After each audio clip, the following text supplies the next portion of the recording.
হচ্ছে AGT live 24/7। This is AGT Live 24/7. আচ্ছা দাদা এখানে কি হয়েছে? আচ্ছা দাদা আমি বাজার থেকে যাইতাছি বাড়ি, এদিক থেকে একটা বাইক আইছে, তিনজন না কয়জন বুয়াত আসলাম বালাবাড়ি লক্ষ্য করছি না, হঠাৎ করে বাইকটা ঘুরাইতেও পুলিশ দৌড়াইয়া আইছে পিছনে, আইয়া সারিয়েও ছেলেটারে বাড়ি মারছে। বাড়ি মারার লগে ছেলেটা বাইক থেকে পড়িয়েছে, বাইক ঘুরিয়ে উল্টে বাড়ি মারতে হাত দিয়ে মারছে না লাঠি দিয়া লাঠি দিয়ে বাড়ি মারছে। বাড়ার লগে বাইকটা লইয়া ইয়ে করতে সুর সুর কইয়া পিছনে আরো 2-3 জন পুলিশ দৌড়াইছে কারে লইয়া।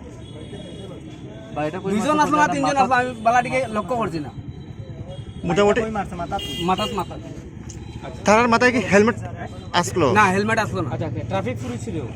ট্রাফিক পুলিশ ইউনিফর্ম লাগানি আসলো। ট্রাফিক পুলিশ তো সাদা ড্রেস থাকে, আমি তো যে থানার যে পুলিশ যারা থাকে এরার ড্রেস আসলো। আচ্ছা ঠিক আছে। কোন জায়গা এটা? কাকে ভর্তি? হ্যাঁ এই এটা কোন জায়গাটা? এটা তো রাজবাড়ি মানে মেইন পয়েন্ট আছে। মেইন পয়েন্ট না, এখানে হয়েছে ঘটনা টাটার শোরুমের সামনে। এখানে আসার পর দেখলাম যে ওটা অনেক মানে ক্ষতিগ্রস্ত হয়েছে, ওর পাও ছুলেছে, মাথা তো চোট পেয়েছে। তো তারপর বাইক চালক যে ছিল না? হ্যাঁ না পিছনে যে ছিল, পিছনে পিছনে যে ছিল। আর আমরা পুলিশকে বললাম যে আপনারা হ্যাঁ ঠিক আছে, আপনার আইনতভাবে ঠিক আছে, আপনারা ধরতেন তো স্বাভাবিক, হেলমেট নেই না ছাড়া যে হেলমেট ছাড়া চলার মানে সবার জন্যই ক্ষতিকারক অ্যাক্সিডেন্টের জন্য ওরা ভালো কাজ করছে, কিন্তু এটা না যে ওরা এভাবে মেরে ধরে আটকাবে। এটাই মানে মেইনলি যেটা আমরা।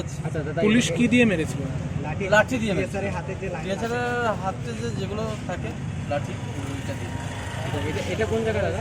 এটা রাজবাড়ির টাটা শোরুমের পাশে। আপনার নামটা দাদা? আমার নাম টিঙ্কু শীল।